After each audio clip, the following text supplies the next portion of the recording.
video is broadcast on LSL Podcast Channel. Thank you for listening. Please subscribe to the channel. There's a struggle happening to keep viewers on MSNBC. There's the struggle. You're listening to the Laura Ingraham Show. How, on a scale of 1 to 10, 1 being the least biased and 10 being the most biased and deranged, where do you rate MSNBC? The MSNBC panel on this. 1 being the least biased and objective, 10 being the most biased and deranged. I mean, deranged with their hatred of Trump. 855-40-LAURA. We're going to talk to Corey Lewandowski and Dave Bossie about this. They know him well. They speak to him all the time. We're going to talk to also Jonathan Hunt, who's going to be reporting directly from these horrific fires in L.A. I have friends who've evacuated. A good friend of ours lost her home yesterday.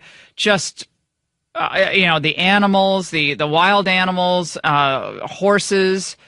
It's just it's a heartbreak. It's an absolute heartbreak. Some protests breaking out in Jerusalem when the president actually decided to do what every president said they would do, pledged they would do, which is move the capital of Israel to Jerusalem. People actually get to self-determine their capital. Isn't that interesting? So Obama and Clinton and Bush, they all promised this. None of them did it. Donald Trump did it, and of course people are complaining. We got into that last night with Don Rumsfeld. That was a great I love talking to Rumsfeld. It was so interesting to hear his comments about the Bushes. We'll get into that later on.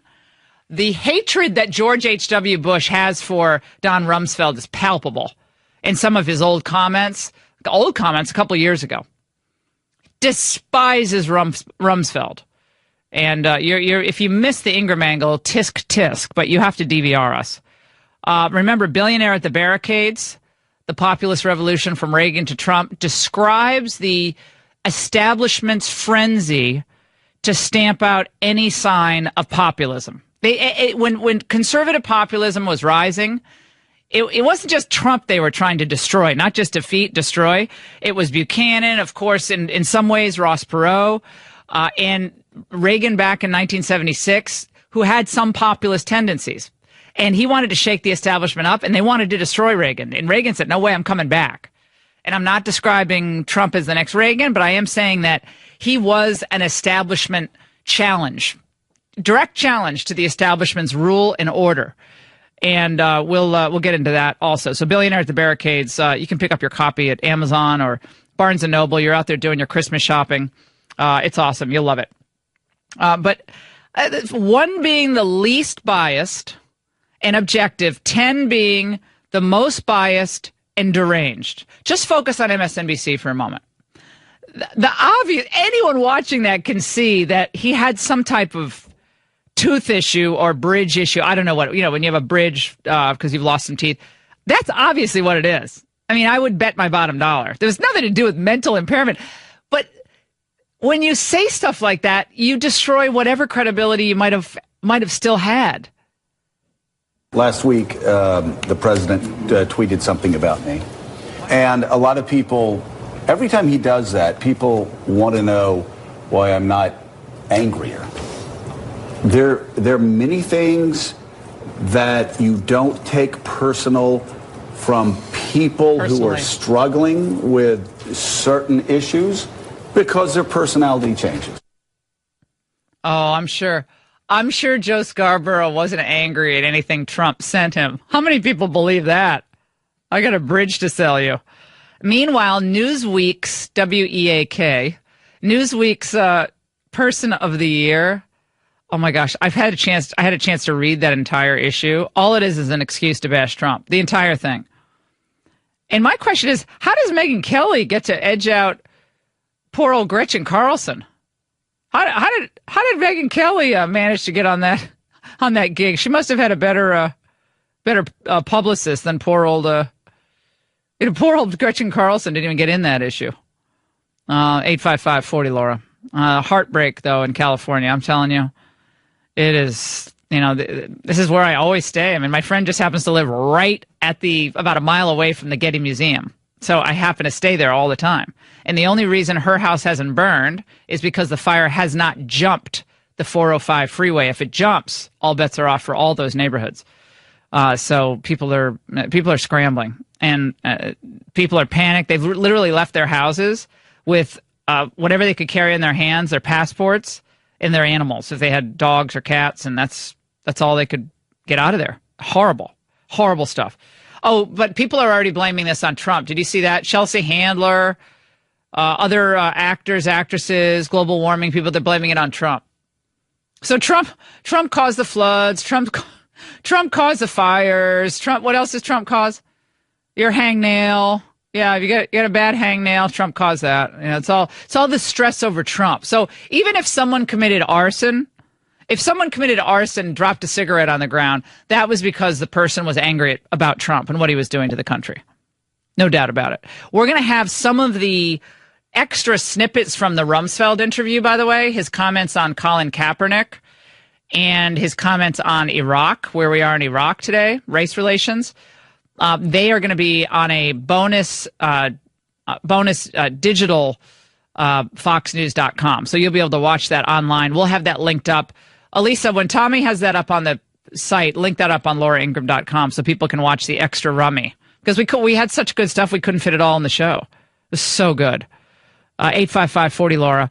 Trump Jr. talked to the House Intel Committee, and he didn't answer all their questions about what he told his father about meeting with the Russian lawyer, and he said I guess he claimed some privilege, which I'm not sure he shares, a privilege on that, but nevertheless he was there for 8 hours. That's all. As the Democrats are now piling on Al Franken. On a scale of 1 to 10, though, this is just fun. I love it doing this time of year. On a scale of 1 to 10, 10 being the most biased and unhinged, 1 being the least biased and objective, how would you describe the reaction that you just heard from failed GOP consultant, of course, Steve Schmidt, failed radio host Joe Scarborough, and Mika Brzezinski, who have personal animus toward this president? 855-40-LAURA. We'll get to all your calls and a lot more coming up. You've heard me talk this past year about how much MyPillow has helped me have a better night's sleep. Oh, I tossed and turned all night and I never felt fully rested, but that changed once I discovered MyPillow. It's the holiday season. There's no better time than to buy a MyPillow for yourself or your friends and family. They make a great holiday gift, a great hostess gift, a great gift, period. And it's not only pillows that they make. They have incredible sheets, and they even have dog beds that pets love. And of course, it's all manufactured right here in the United States and comes with a 10-year warranty.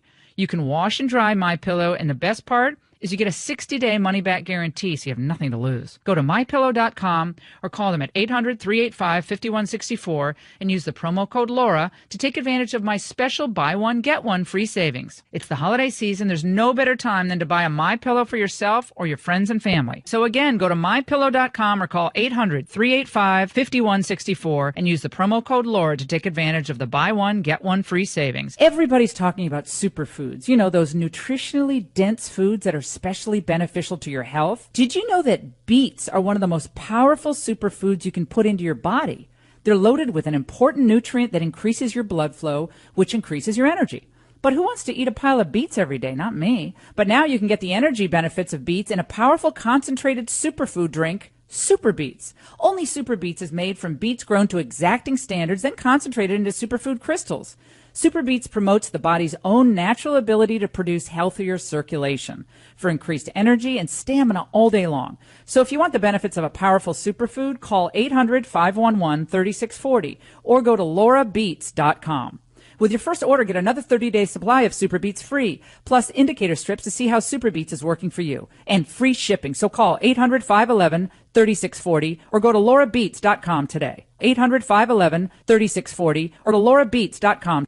Well, this is what the media does. Yeah, I'm sure that when he traveled to, I don't know how many countries in Asia, in the Middle East, in Europe, that if he were mentally impaired, couldn't get up and give major speeches on challenging the Muslim world to, frankly, reform itself, so ISIS could be roundly defeated, the jihadists could be shelved, and we could have normal relationships with more Islamic countries. I'm sure that a mentally impaired person could have met with the Pope, gone to the Wailing Wall, delivered that speech at the UN, gone to Europe, challenged Europe, Merkel, May, Macron, dealt with Justin Trudeau. I'm sure that's all possible for a mentally impaired person traveling for 12 days overseas. And as far as do any of you remember foreign leaders or their staff telling foreign reporters that Donald Trump is mentally impaired? I don't recall that. I think we would have heard about that one. And in fact, what I gathered from my study of the material at the time was that people were kind of stunned that he had the stamina he had to be able to do that trip and to hit so many topics, to be with the president of China, Xi, and all of the pageantry, but then go to Vietnam and go to South Korea and once again challenge China's trade practices and encourage them more strongly worded terms to help on North Korea. I don't believe that a mentally impaired person could have done all that, and let alone assemble the team that he's assembled. But this is all they have. They have personal attacks. And by the way, where are the mental health advocates in the AARP on this? Seriously, where are the mental health advocates who would actually stand and defend someone who is attacked on these grounds? Is the AARP, is this ageism? He's not in good shape, so now we have a physical fitness test because he can't do pull-ups? All they complained about with Bush is that he was doing too much working out. Remember with the Bush thing? It was he's mountain biking, he's running, he's doing So Bush was in too good of a shape, and now Trump is not in great shape. Oh, by the way, Bill Clinton was a slob and had a big gut before he had his heart problems. And the idea that Bill Clinton was in a great shape, anyone needed to see him in running shorts, he wasn't. Al Gore, please. He looked. They look younger. Well, do you change over time? Of course you do. Of course your voice changes as you get older. It gets lower. It gets lower. Your voice gets lower. And yeah, your body probably does get a little slower. But by the way, who was so sharp? Rumsfeld. 85 years old. 85. And I showed up at the studio and because it was, we did it on pre-tape. And he's sitting there in the green room and he pops up and he says, Ingraham, I haven't seen you in a while. And I said, oh my gosh, you look phenomenal. What is your secret? You know what he does? He has a standing desk, as I sit, by the way. He has a standing desk. He does 20 minutes. I think he does 20 minutes on the bike and 20 minutes on the treadmill. And he does weights every day. Stretching, weights. And he has a standing desk. Unbelievable. 855-40-LAURA. A lot more to get to. Lemondowski and Bossy up next. Come January 1st, your car is going to be that much older. So if you're out of your manufacturer's warranty, I have some good news. Getting extended vehicle service protection from CarShield like I did can save you thousands of dollars. Well, it's affordable protection that can save you a lot of money for a covered repair. They even have plans, by the way, now that cover your car's computer, your GPS, electronics, and a lot more. So if your car's between 3 and 12 years old, doesn't mean you have to pay those high repair bills. You can have your favorite mechanic or your dealership do the work that CarShield knows how to do. They'll get them paid directly. And you sign up today and you get a special welcome bonus. You get 24/7 roadside assistance and a rental while yours is in the shop. That's great. So now it looks like CarShield has paid out close to $2 billion in claims, and they're ready to help you. Again, carshield.com, extended vehicle service protection. Don't get hammered by large bills, especially this time of year. If your car is of a certain age, out of its warranty, you can call them at 800-CAR-6100, 800-CAR-6100. Mention my name, Laura, and you'll save 10%. Carshield.com, code Laura. Deductible may apply. On MSNBC, who has been on the wrong side of most issues that conservative populists believe in for as long as I've heard him speak. He was nasty to Sarah Palin. He was, of course, advisor to John McCain. And there's pretty much no campaign that hasn't lost who he hasn't had some hand in.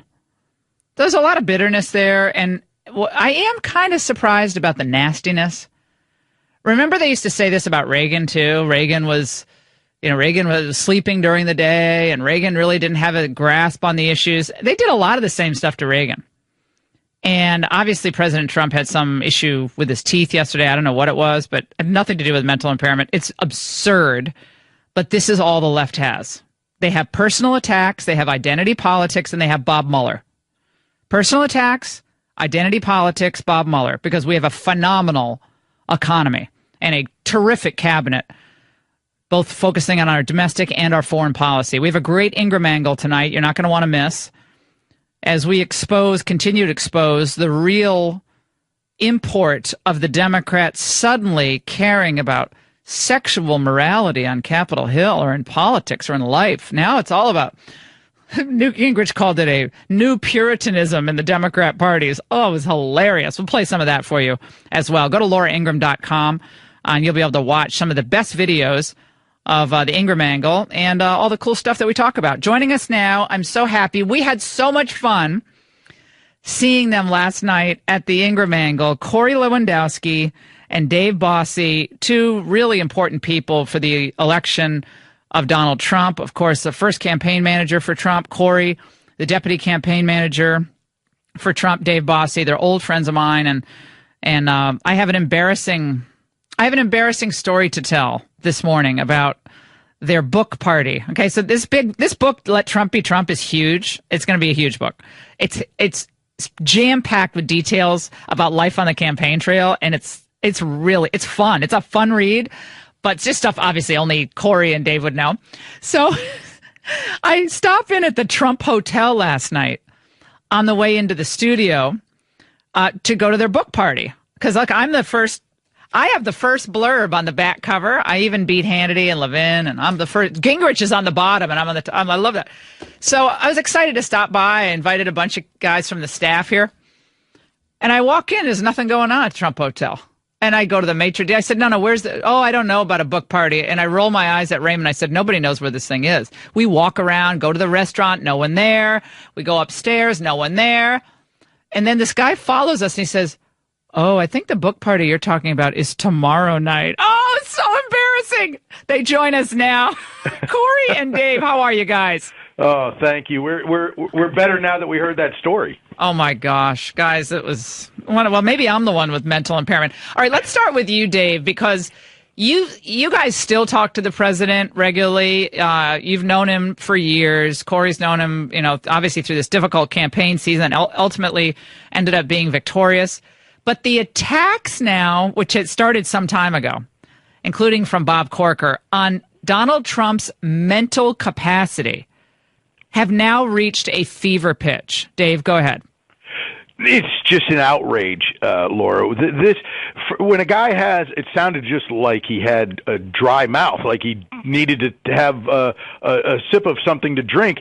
It's not this guy is sharp as a tack. He is smart. He understands what's going on. And I got to tell you, as somebody who supports him and the Trump conservative populist agenda, it is upsetting to me that the left, whether they're Bob Corker or Jeff Flake on the left or the Democrat Party, that they have to attack him at every turn, and they can't even allow what sounds like a guy with dry mouth to not be an attack on his mental status. It's just outrageous that we've gotten to this level in American politics. Corey, the personal attacks join the identity politics, join the Mueller investigation. But obviously, I think what he has some bridge work. Like, I know people have bridge work all the time done, and something slips in the bridge work in your mouth, and it's embarrassing, but as if none of us have anything like that embarrassing ever happen to us. But these are the people, Corey, who are supposed to be so sensitive to aging and so sensitive and tolerant of everyone, but the first moment they see something like that, they go right to mental health. Well, it's amazing because I know Steve Schmidt, and I remember the day that he came into Trump Tower begging for a job in the campaign. And now it's amazing where things are very different, right? So he came and interviewed 2 different times to come to the campaign, and Trump said, yeah, I'm not interested, thank you very much, because you really did a bang-up job with John McCain's operation, so I think I'll take a pass. But, this is what's amazing to me, Laura, is the hypocrisy of the left and of those who wanted jobs with Trump or praise him in private, and we've seen it so many times now, and then in public they go out and they chastise him because they think it's right for them. We talk about this in the book all the time, right? There are so many things that people don't know. The behind-the-scenes parts of let Trump be Trump is what it's really like on the campaign, but there are people like Steve, and I've always respected Steve, but guys like that who would come to the Trump Tower and ask for a job, and now they go out and criticize him when they didn't get one. It's amazing to me. No, I'm putting aside the niceties, even though it's the Advent season, because when someone can go on TV and so unfairly characterize a speech and a historic moment for the Middle East, and when President Trump is doing what no other president had the guts to do, even though they said they would, that's what the focus should be, not whether he was able to say United States without bridge work slipping. Ooh, as if that matters. Dave, go ahead. Last night, Corey and I had a chance to talk to Ambassador Ron Dermer, and what he was talking about was that this is a generational. This is a decision by this president. By the way, the 13th president that has promised to do this, but the first one to actually do it. He said this is going to be remembered hundreds of years from now, and how important this courageous decision by this president, how important it is, and we have to have it demeaned by some lowlife like Steve Schmidt. I'm sorry, it's appalling to me. Let's talk about life on the campaign trail with the pace that you both kept at different points in the campaign. First during the primary season, Corey, and then in the campaign, the general campaign against Hillary. I remember well during the winter of 2016 that there was, of course, still a horse race. It was still Ted Cruz believed he had a path to the nomination. And one for 49, John was still in the race. What's that? John Kasich, 1 for 49, John was exactly. John Kasich thought, they could come up with some electoral magic. I mean, the whole thing was just ridiculous. But talk about the president's reaction to the establishment's refusal to give his, at that point, 38% of the electorate any real credit for what they were deciding was the best for their own party. Talk about that, would you? Well, what we talk about in the book was the RNC's role was very different than what the campaign was trying to do, and Donald Trump, almost from the day he came down that beautiful golden escalator, rocketed to first place. And we stayed in first place from that day all the way through the primaries, all the way through he became the de facto nominee. But you know this, the establishment never gave him the credit that he deserved. 16 people in the race, Donald Trump is getting 38 or 40%, and they were saying, well, yeah, but he's not getting a plurality. He's not getting a majority. Well, there's 16 people in the race, and they continued to say that as the race progressed, other people who dropped out would 100% of their support would go to somebody else. And they would always make these excuses. Jeb Bush is a little rusty because he hadn't run for office in 8 years. Well, Donald Trump hadn't run for office in 70 years, so I'm sure there's a little patina on him too, except he was a monster. He dominated. And what we said in the book was he took over every issue, from immigration to trade to deficits to taxes. He did that through the sheer will of his campaign and his messaging that he had been on for 30 years, and the establishment hated him for it. We're talking to Corey Lewandowski and Dave Bossy, whose book, Let Trump Be Trump, The Inside Story of the Rise to the Presidency, it is, I said this on my blurb, but it is a wild ride. You got to grip the edge of your seat because you actually get exhausted for them through the book with this is a demanding man. Like I'm a demanding boss. I always say, look, I'm really demanding because I want to be the best. And I think you should hold the bar high for people. He is a demanding boss. And you document this throughout the book of how he expects people to perform. And if you look tired, Corey, I remember one time you were exhausted. I think it was at the end of a long day. I can't remember where this was in the book, but you were exhausted. And he's like, if you can't handle it, then, just leave or something like that, which seems kind of harsh. But well, I literally had walking pneumonia. I had been putting in 18 to 20 hours a day for approximately 15 months at that point, and I closed my eyes on a 15-minute airline flight from one section of Wisconsin to the other section. He turned back to me and said, "Hey, Corey, if you can't handle it, we'll get somebody else." And I said, "Sir, I just haven't slept in almost 2 years. I'm a little tired." Oh. And but that's not him, because his grueling ability to keep a schedule was unparalleled. And what we talk about in the book is he demanded perfection because he deserved it. And Dave and I failed it, and the campaign failed him many, many times to deliver that perfection. From bad microphones to not getting things right, we want to be the best, and he wasn't shy about telling us then we weren't the best. And look, was it tough? Sure, but the book details that the next day, an hour later, he's your best friend, he's praising you, and he's bringing you back and telling you how great you are. That's the type of boss he is. He wants the best because he deserves it. The book, Let Trump Be Trump, it's on all of our social media. It's phenomenal. Dave, before we let you go, Jared Kushner, the son-in-law of the president, and Brad Parscale, am I saying that right? I always get his last name right. Parscales, yes. Excuse me, who I adored. They both worked on that digital turn out the vote effort, and that was critical in the election, was it not, ultimately? Although it's been criticized for some reason in the aftermath, but they were kind of laughed at during the process, but that ended up being essential. It was a major part of our victory. What Brad Parscales and Jared Kushner put together, and I said this in just a couple of weeks after the election in November of last year at the Harvard Symposium on the elections. I said that they ran when the Harvard folks were building up the Hillary social media department. I said then, and we say it in the book in detail, was that they ran the best digital campaign in American political history, and it was second to none. What they did in delivering messages via Facebook and Google and Twitter was nothing short of amazing, and it saved us money, and it targeted better. It got our messages to our people, whether it was in Pennsylvania, Michigan, Wisconsin, the Rust Belt, delivering those important messages directly from the president, then the candidate, directly to people, as opposed to being filtered through the media who we knew we couldn't trust. This book is phenomenal. I loved having you on last night. Everyone go out and buy it. Let Trump Be Trump, the inside story of the rise to his presidency, behind the scenes look at this historic campaign that few believed would ever be successful. And it was the people's victory for sure. Guys, love you. Thank you so much, and congratulations on the book. Thank you, and Merry Christmas. All right, Merry Christmas. We'll take a break. 855-40-LAURA. Don't go away.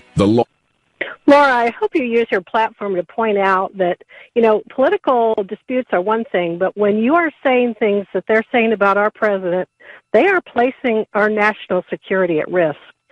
We have enemies out there, and if they think that the American people aren't supporting our president and they're calling him crazy, then they're placing our country at risk for being attacked by our enemies. That's a good point. It's just not wise. I mean, it's so petty, and it's so obvious what they're doing. They couldn't defeat him at the ballot box, so they want him removed from office. They want to remove him any way they can, whether it's Mueller or leading to impeachment, or whether it's these personal attacks or identity politics, war on women. I mean, they don't want to. They never want to debate the substance. Things are getting better in this country. The economy is really improving. Our trade posture is a lot stronger than it was under Barack Obama. China is paying attention now to us because we're actually conducting our business in a different way, slapping tariffs on when necessary to protect American businesses. And that's all good stuff for us. They will not discuss that substance because they lose almost every time. That speech, that impairment is chilling. You are listening to the Laura Ingraham Show, 855-40-LAURA. Big announcement from Al Franken later this morning. There were reports that he was not going to resign, but I'd be shocked if he decided to try to duke it out. All the women, what did Mitch McConnell tell us? The women will decide. That's what he said when he was talking about that slush fund, but obviously it applied to other things as well. The FBI director is testifying, Christopher Wray, on Capitol Hill, and this is amidst all these allegations and reports of rank bias at the department. Bias in investigations specifically related to the President of the United States. And Donald Trump himself is criticizing the FBI's approach and obviously desires an impartial FBI that doesn't get politicized. I think it's really important that we all can agree here that when you're talking about criminal law, criminal investigations, there should not be a partisan element to it. This should not be a partisan undertaking. It should, in fact, be run by individuals who can call balls and strikes fairly, be fair. So it doesn't matter if you're a Republican or Democrat and you're being investigated. It shouldn't matter.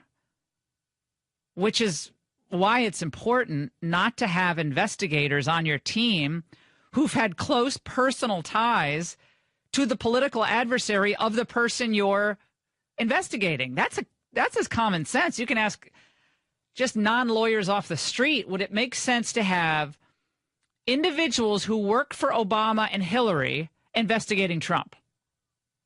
So you work for the President Obama, you work for Mrs. Clinton, and now you're investigating Trump. Whoever would think that would be fair? But that's exactly what you have here. With Jeannie Rhee, Andrew Weissman, who was just obviously agreed with Sally Yates and not enforcing that travel ban. And I can't wait to what we see in other emails and texts that are being examined right now. And, of course, Peter Strzok, who turns out to be like the Zelig. He's everywhere. Before he was canned in the summer, Peter Strzok was interviewing Flynn, Huma Abedin. He was working on the email investigation, working on the Russian investigation. I mean, that guy had his finger in every pie. So he's now gone working at human resources. That's really reassuring. He's the last person you want at human resources in the FBI. None of this makes any sense. But the integrity of the agency is in jeopardy because of the way this special prosecutor has been set up. First was set up originally by Rod Rosenstein. Selected, should never have been selected. There was no underlying criminal conduct, Russian collusion. That obviously fell apart. And so now they're just using it as an excuse to dig through people's records and then make all sorts of outlandish allegations. That's where we are with this. And it is a political calculation that they are all making. It's not about right or wrong. It's about pure political power grabs. Trump took their power away and they want it back. And they'll try to get it back come hell or high water. Let's go to Jim in Illinois. We'll get to a lot of calls this hour. Do you have faith that the FBI especially, given what we've been seeing with some of these investigations, that the FBI itself has the requisite integrity to carry on in the duties of especially this Mueller investigation? Now, he represents an office that's, technically separate from the FBI, but it was set up under the Justice Department. The FBI is in the Justice Department, so you see the connection. Jim, go ahead. Absolutely no, Laura. The FBI has lost all credibility with the American people. You had guys like Comey, nothing but a showboat, left-wing, Clinton-type liar.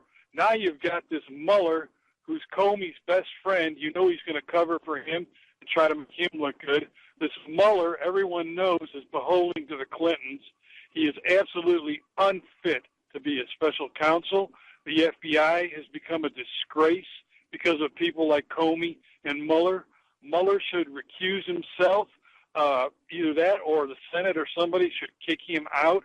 This is a disgrace to the American people, Laura. All it is a fake news showboat by ex-FBI X, whatever these guys are. They are a bunch of left-wing, Democrat-leaning losers.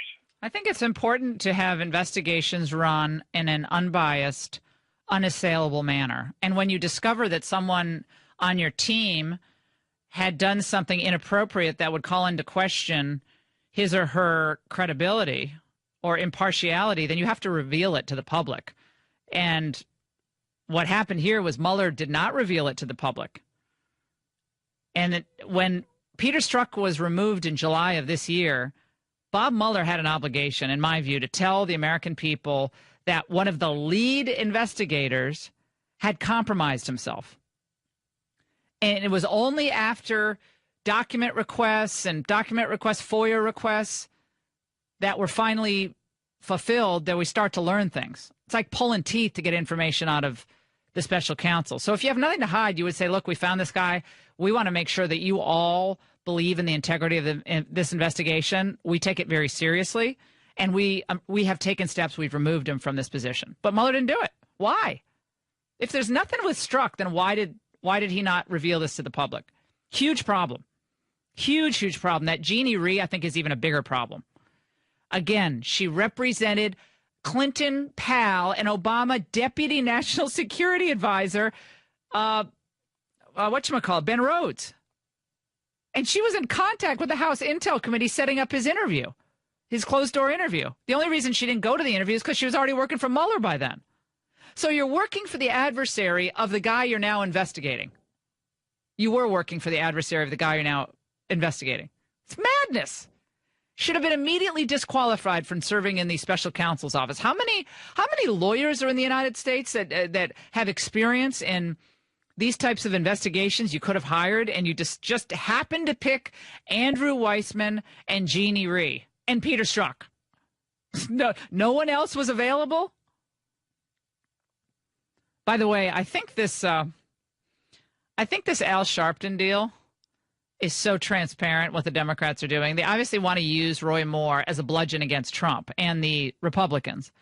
In order to use Roy Moore, assuming he wins, or even if he doesn't win, in order to use that against Republicans to prove that Republicans are anti-women and don't care about sexual abuse, they have to get rid of Franken. They have to clear the deck so they can say, look, this is what we did. And meanwhile, you embrace this guy who was accused of all these horrible things. That's the reason they did it. If the Democrats had the White House and had a slim majority in the Senate, who thinks that they would be calling for Al Franken to resign? Again, if they had the White House and they had a slim majority in the Senate, there's no way they would be asking for Franken to resign. What's different between now and last week? Nothing. We know more. We know a little bit more about Franken, but you knew everything you needed to know. Most of it happened during the time before he came into politics. But they knew. They saw that photo. They heard the woman give her her opinion on what happened with the comments and kissing her on the lips. They already heard that stuff. Now, suddenly, they've come down with a feverish case of sexual morality. Newt Gingrich spoke about this last night. The new Puritanism in the Democrat Party. This is a party which is losing its mind. I think, I'm being very politically incorrect, but let me just be clear. I think that the Gillibrands and others are literally losing their minds. I think that Elizabeth Warren is losing her mind. I think they're in this moment of existential enthusiasm, which in the middle in the Middle Ages would call flagellante. People would walk around, they'd beat themselves. They would beat themselves. They'd say, "Oh, I feel so much better now. I'm beating myself. Look how bad I am." Newt Gingrich, I don't think I've ever seen him better, frankly, since maybe the 90s. I haven't seen him more energized, and he was so funny. So great last night on the show. I thoroughly enjoyed it. In a moment, we're going to get to Jonathan Hunt, who's going to be reporting from the fires in California. Just utter devastation and heartbreak. I'm sick about it. I know so many of you are as well, and we pray for the victims, the people, the animals who are suffering. A lot of homes destroyed already, and Santa Ana winds. They kick up at night, and that's making it very difficult to fight these fires. 855-40-LAURA. We'll talk to him in a moment. Newt Gingrich just slays the Democrats for their obvious rank political calculation. How many of you believe that they care about the women who Al Franken supposedly harassed? How many of you think it's really about protecting women? And how many of you think it's about getting back their power, using a narrative against Trump? 855. You've heard me go on and on about my favorite game called Say Anything. You sit around the table, you ask a question, and everyone who's playing just starts talking and laughing. Really, it's our go-to game for when we have time with friends and family, especially around the holidays. It's one of those few games that you can actually play casually. There's no stress, no timer, no rush, no complicated rules. It's really amazing when you play. Say Anything is about as relaxing as a game that I can remember ever playing with my kids or with my friends. And now that I think about it, it's best to play Say Anything with a group of all ages. You get to hear so many different perspectives because when a 10-year-old and an 80-year-old answer the same questions, their answers are hilarious. I've learned so much about my own family just playing this game. They're only a few weeks before Christmas, so make sure you give a gift that brings family and friends together. That's Say Anything. You can get it at Target and Toys R Us. Say Anything. These are devastating blazes.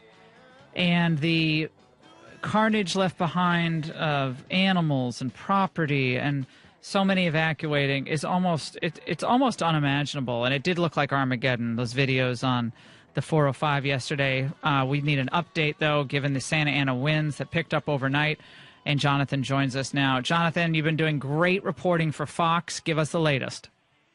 Thank you, Laura. Good to be with you. We're sitting right now on the 101 to my right on what would be the eastern side. So if you're headed north, you'd be looking at this.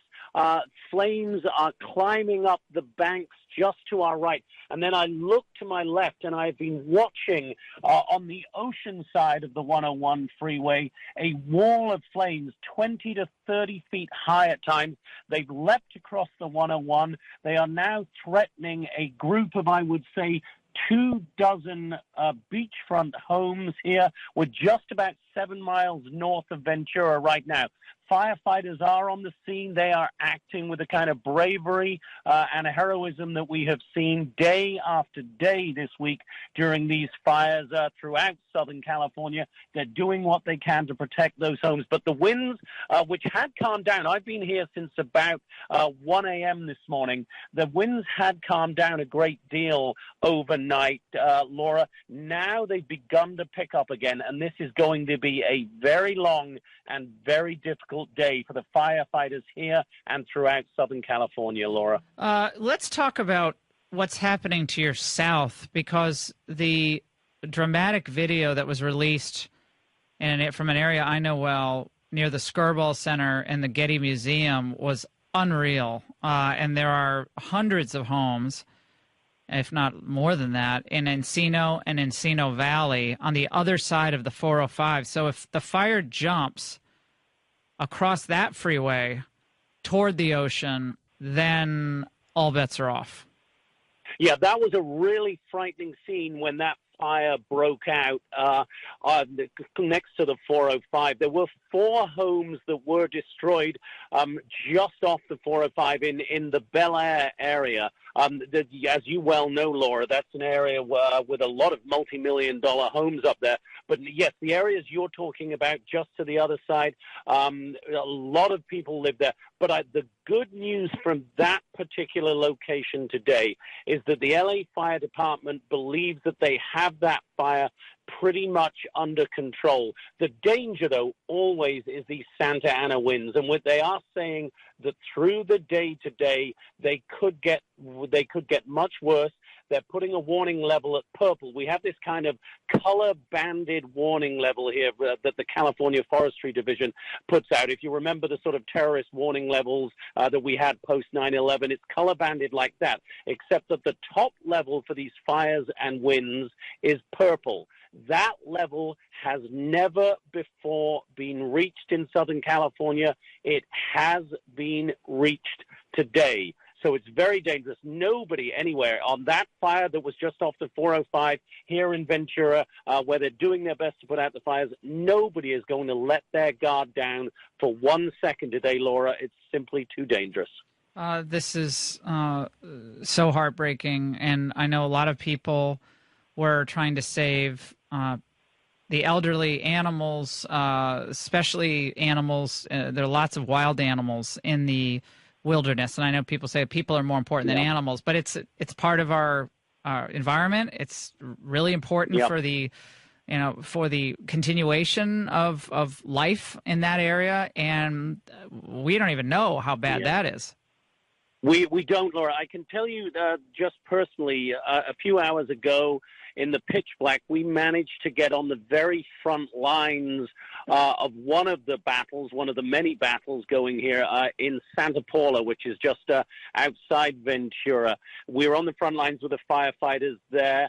And as we were shooting some of our video, the birds were flying away from that scene. We saw jackrabbits coming out, and I have a producer with me who has a particular love for animals. She was terrified for this was one jackrabbit, but it was a symbol of what is going on there, and it seemed to limp across the road. She said to the firefighters, "Is it okay?" They said, we don't know. Eventually, we did see it run off to the other side, to the safe side of that particular area. We hope that one was okay, but there have been tragic stories everywhere. In the Creek Fire up in Sylmar, north of Los Angeles, some 40 or so horses are known to have died. And when these winds die down, when the fires are put out, we will get a much fuller reckoning of the damage that it has done to animals throughout the area. The one thing I would say, Laura, having seen so many of these fires over so many seasons, is that the miracle of Mother Nature is that it always regenerates. And that's something for those who are desperately sad about the animals who have died, desperately sad about the countryside that we're seeing destroyed. That is some little hope to cling on to, that we will regenerate. It'll come back. The thing that's just shocking about this is it's so vast, and it's so close to so many homes, and rage through so many homes. It's just a massive area. It's a bit larger than the size of the entire city of Las Vegas, I heard. Great reporting as always. Jonathan Haunt, Fox News correspondent, covering the fires. We'll probably talk to him tonight as well on the Ingraham angle. Jonathan, stay safe out there. You take care of yourself. We have a lot more to get to on the Laura Ingraham Show. Congressman Todd Rokita is going to join us. He's, they're gearing up for a possible government shutdown because the Democrats want amnesty for the Dreamers. That's a fight you'll win every day of the week if you argue it right and respond correctly. Republicans on that issue and a lot more coming up. Oh, here's a tip for the best holiday gift ever while supplies last. Ovation Hair is offering an impressive holiday gift set, 7 best-selling hair products in one beautiful gift box, including the powerful one-of-a-kind cell therapy treatment proven to give you thicker, stronger, longer, healthier hair. Ovation really works for me, and this gift box has all my favorite products. Can't wait to get one for myself. And my hair has frankly been amazingly healthy despite all the styling, everything we've been dealing with daily styling and the new show. It takes a beating on your hair, and it's tough. So Ovation Holiday Gift Set, it's awesome for all of you, no matter what your hair type, and it's a great gift. You'll save over $80 and almost 60% off retail this week only. Free shipping, too, on many of the as many of these holiday gift sets as you want to pick up, which you should pick up a lot. So get all your holiday shopping done in one place. Save time and money. Go to ovationhair.com. Already special pricing. Will follow your desire to get this gift box if you're a new customer. So just use Laura Ingraham in the survey at checkout. It's awesome. Ovationhair.com. Laura at checkout. Ovationhair.com. We don't want to have that. We want to have a great, beautiful, crime-free country. Well, that's for sure. New information that we're going to talk about tonight on the Ingraham angle, speaking of crime and illegal immigration, on the death of that Border Patrol agent a couple of weeks back, where one of the lead investigators at the FBI say that agent was murdered. There were reports that there was like an accident at the border, And this FBI agent says murdered. And why are we not seeming to tell the truth about that? And who was responsible? Really heartbreaking. Completely heartbreaking story. I don't know if there's some cover-up down there, but the sheriff doesn't, is a cartel involvement. We don't know. But Donald Trump was right. They're bringing drugs, and they're bringing problems and crime. It's not just people wanting to come here and work as maids and get paid cash. That's not what it's all about. It's about a lot more. Joining us now, I'm delighted he is with us, Congressman Todd Rokita. He's a Republican congressman in Indiana's 4th District. He's all over this issue, and especially as Congress is gearing up to that point of the debt ceiling again, that 3 months has gone by after President Trump cut that deal with the Democrats. And some Democrats are threatening a shutdown over Dreamers and perhaps giving them amnesty, including Chuck Schumer. Congressman, it's great to talk to you. How are you? I'm good, Laura. Great to be on. You're one of the reasons I ran for Congress in the first place. So I love been it. On your show before, so fantastic. This is terrific. Let's talk about where we are here on the shutdown first. I'm going to get into your legislation and your push to hold individuals accountable in these sanctuary cities. Where are we on the possibility of a shutdown of the government? Well, unknown right now. The leaders are negotiating, but here's the bottom line. I'm not going to do some kind of docket deal, and I think I have the sentiment of a lot of members, hopefully the majority, just because we're fearful of some government shutdown. That would be absolutely ridiculous, and we ought to shut Chuck Schumer down straight away. We ought to jam him before he jams us by just passing some, for a length of time, a continuing resolution to get us past the holidays or to get us through some of the holidays, and then just leave and let the Democrats for once be responsible for shutting down the government. Yeah, if they're going to do it. Yeah, if they want to shut down the government over concern about illegal immigrants, then that's ridiculous. I don't think that's going to work out so well for them. So, Congressman, what about these sanctuary cities and the individuals who refuse to assist in the turning over these illegals to ICE? The American people, and I included, are rightfully infuriated watching liberal mayors, whether it's Chicago's Rahm Emanuel or governors like California's Jerry Brown, put their open borders ideology above the safety of their own citizens. It's ridiculous. So what I'm simply saying, it's a 2-page bill. We got some co-sponsors by the day, is, look, if you're a local or state elected politician who's thumbing their nose at valid, constitutionally upheld federal immigration laws, then you are acting like a criminal. You ought to be treated like one, so a felony, up to 5 years in prison or a year in prison, $5 million, a year in prison. So that's what we're going after. It's pretty simple, and it's meant to shut down sanctuary cities. But Donald Trump's right. These sanctuary cities are dangerous. They're harboring illegal immigrant criminals, and they need to stop. And this is the linchpin to do it. Well, I was delighted that Mitch McConnell over in the Senate seems to have moved on the issue of chain migration, Congressman Rokita. I mean, he's essentially decided he's supporting the Tom Cotton Purdue RAISE Act, which would end chain migration, obviously critical and E-Verify, all sorts of other provisions that would actually put real teeth in enforcement. And that's a move on his part. I mean, he never talked about chain migration before, and now there they are. I agree, and I watched that interview on your TV show. I was heartened by that as a candidate running for Senate, trying to change things over there. Now, I think that was good to hear. But they also need to do Kate's Law. Kate Steinle, with this ridiculous jury verdict just came out last week or so. We need to defund sanctuary cities. Kate's Law would do that. It passed the House. It sits in the Senate. That needs to get done. And the SLAPP Act, this act that I'm talking about, needs to get passed out of the House and over to the Senate and onto the President's desk as well as a follow-on to Kate's Law. And this would be the most aggressive thing we can do to end sanctuary cities.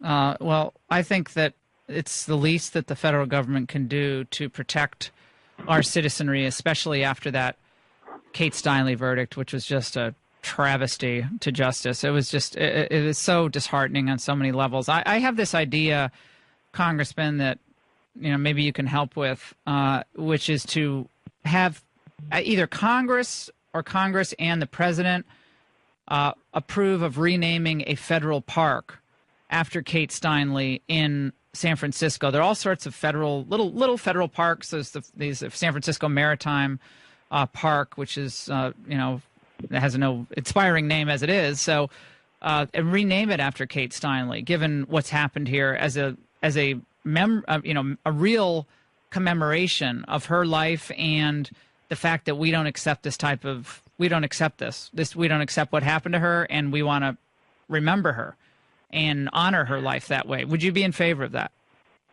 I'd be in favor of it. I'm happy to help with it. I think you're right. We can't forget what happened there. But unfortunately, if we don't get rid of sanctuary cities, it's going to happen again. It's going to continue happening. But I'm all for it. It's heartbreaking and horrible what this family has had to go through, what Kate had to go through, and I want to be laser focused on ending sanctuary cities because they're dangerous. And beyond that, beyond just physical safety, Laura, this is about our American exceptionalism. Capital A, capital E. We're more unique to the rest of the world and world history because, among other things, we are supposed to believe and enforce the rule of law, where no one is treated differently and no one is above the rule of law. And this liberal ideology is entirely corrosive to that exceptionalism and to that rule of law idea that the founders held so dear. And that is why we cannot forget this. We cannot forget Kate, but we cannot forget to fix the sanctuary cities issue, because it is corrosive to treating everyone equal under the rule of law, and where the people are supposed to be above their government, not subjects to it. And we got to go after these liberal politicians, whether it's Emanuel, Jerry Brown, but not limited to them. Anyone who's going to thumb their nose. Hey, by the way, I'm a states' rights guy. I'm a strong federalist if you look at my record. But there are a couple things the federal government should be doing, like our national defense and securing our borders. So this is rightly in the wheelhouse of the federal government.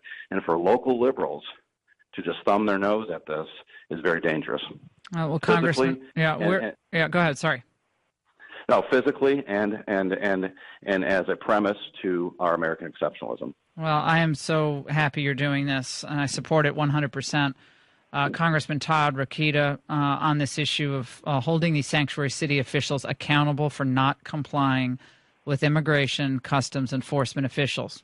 It is this act of defiance from these individuals on a daily basis is just it's completely unacceptable, and I think it's un-American. Do you either believe in an American country with borders and want to assist or not? And if you don't believe in borders, then why are we even here as a country? It makes it's just insanity. It's absolute insanity. So go ahead. Let's have no borders. Let's have a one world government. That'll fix it. Yeah. Let's just give it all to the UN. Yeah, they've done so well at everything else they've done. So it's been perfectly handled in the Middle East by the UN. Congressman, great to have you on, and we'll have you on again for sure. And happy Christmas and New Year, and health to you and your family and the good people of Indiana. Thanks so much for what you're doing. You too, Laura. Merry Christmas. All right. We'll take a break on your healthy radio addiction. As the FBI director testifying now on Capitol Hill, we'll give you an update. Calls for an investigation of the way the FBI is operating, and Republicans concerned about it. The FBI director said, yes, we make mistakes and we hold our guys accountable. We do make mistakes. Yeah.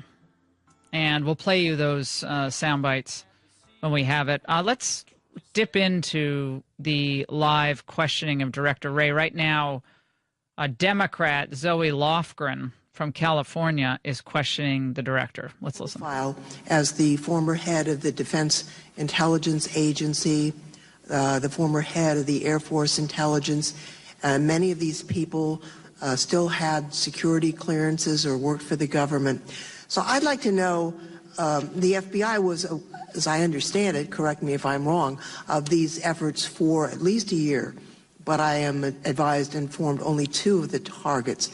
Can you explain why these individuals had to learn from the Associated Press that they were targets of an aggressive Russian hacking effort? And do we know if any classified information was stolen? Were any members of Congress or congressional staff target, and what mechanisms or additional resources need to be put in place so that targeted officials know they're at risk when there's a foreign operation such as this?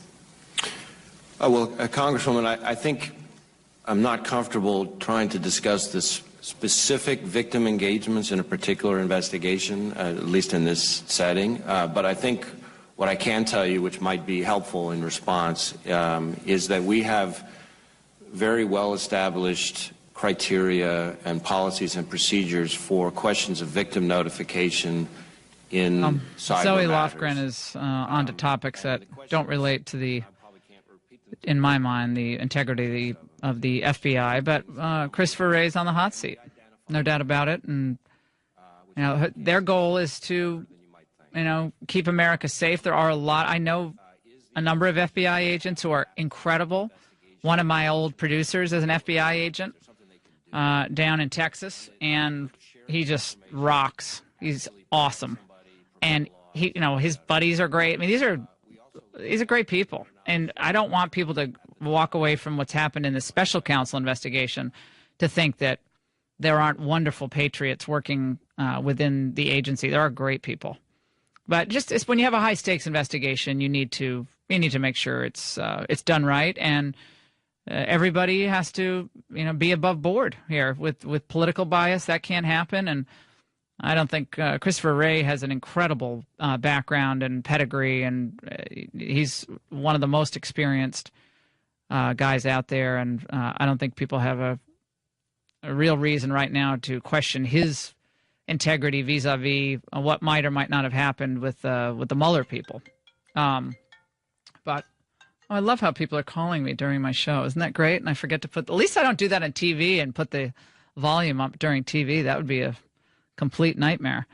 We have more threats of violence since the president's decision to finally recognize moving the capital of Israel to Jerusalem, and global travel warnings. And Hamas is calling for another Palestinian uprising, riots erupting.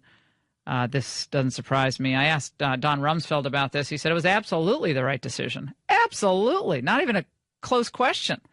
He does what he says he's going to do. He promised he would do this on the campaign trail. It's amazing that, by the way, when a politician actually does what he campaigns on, people are shocked. That's how bad it's gotten in Washington. So Obama and Clinton and Bush, they all promised they'd do this, and none of them did it. Trump does it, and how could you do this? Now you have no leverage. No leverage? Well, didn't have exactly a lot of leverage before. If you did, you would have peace in the Middle East. So their argument doesn't really hold water with me. Well, you've given away your only leverage. Well, we've had this leverage for decades, and nothing has changed. Nothing. So maybe Trump going in and saying, something, we're going to have a new dynamic in place. We're going to get this issue off the table. I want to work with the Palestinians, as he said. He wants to have a two-state solution, as he said. And we're going to approach this issue in a very serious and considered manner. Well, 855-40-LAURA, how many of you think Roy Moore is going to win this election? And then will it hurt Republicans in 2018 and 2020? 855-40